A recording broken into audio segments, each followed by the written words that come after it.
Hey, this is another quick video that's just going to go over the new debug mode features in Scorpion Engine 22.8.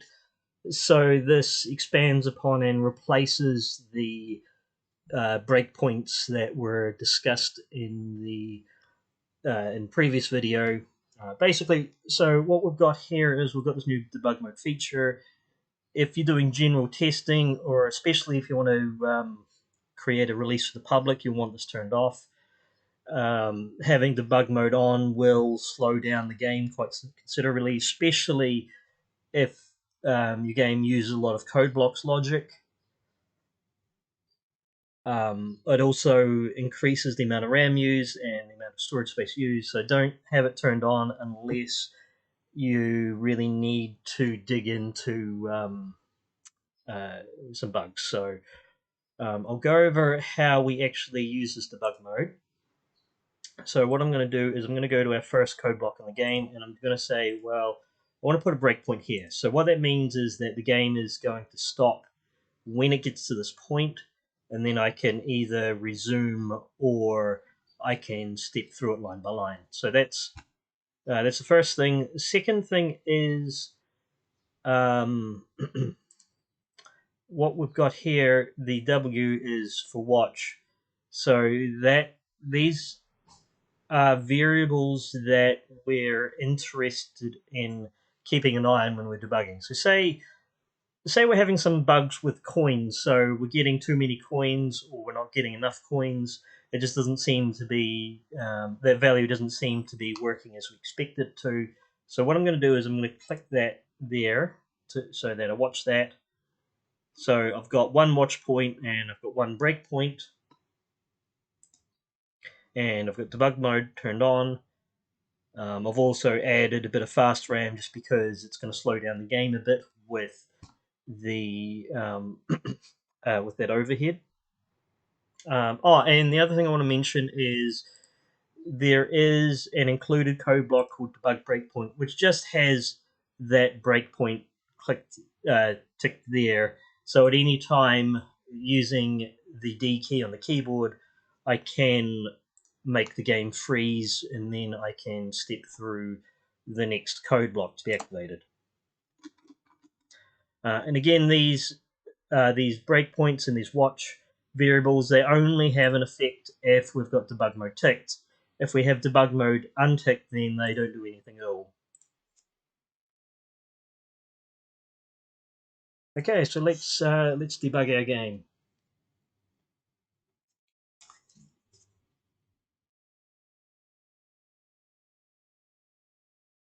So just take a few seconds to compile.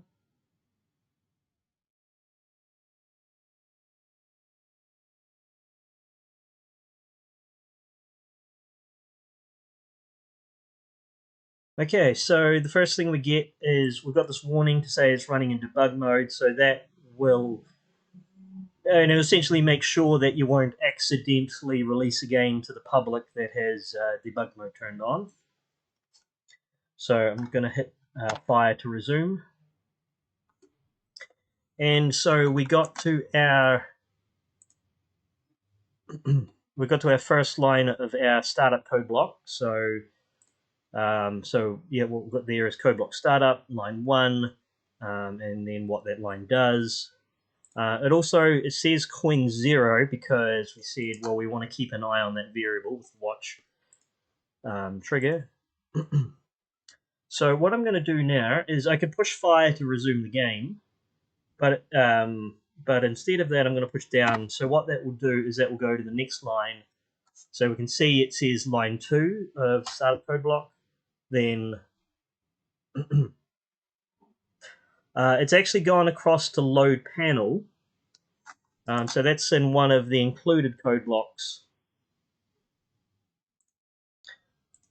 So what you can do here is if you keep pushing down, then you can keep an eye on, well, basically you can follow the execution. So if you've got some conditions that aren't behaving the way you thought they would, like you thought it would do this thing, but it's in fact doing the other thing, you can step through to observe the behavior at real time. But I'm just going to press fire to resume.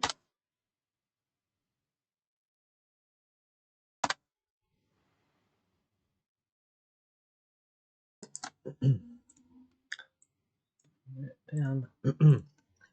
Okay, so what we've hit now is it's not a breakpoint. It's because we've said our coins, we've clicked it as watch. So it's got down to here. So even though that's not a breakpoint, it's because we're watching it, it's triggered on this code that says set coins to 0. So so that basically, so that basically tells us that we've changed that variable and also which code block and which line. So if you've got a variable that seems to be changing mysteriously without you don't have any idea what could be changing it, you can have the watch function there and it will tell you as soon as the variable changes what code block and what line made the change.